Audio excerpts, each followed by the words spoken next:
সব শুরুর একটা শেষ থাকে, কারণ এই পৃথিবীর সব কিছুই ক্ষণস্থায়ী। সময়ের সাথে সাথে যেন সব কিছু সময়ের স্রোতেই বয়ে চলেছে।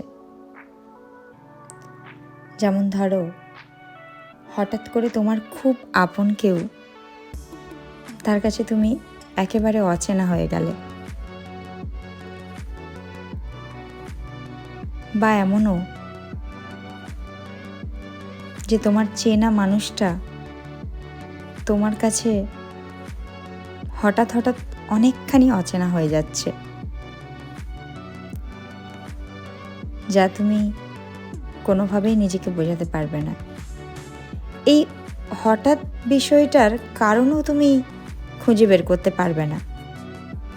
কিন্তু তখন মজার বিষয় এটাই, এই এত কিছুর মধ্যেও কিন্তু তোমাকে এক রাশ মুখে হাসি নিয়ে নিজেদের প্রতিনিয়ত জীবনে চলতে হবে। মনের মধ্যে অনেক অভিমান জমবে, তবু সেই অভিমানগুলোকে সরিয়ে রাখতে হবে।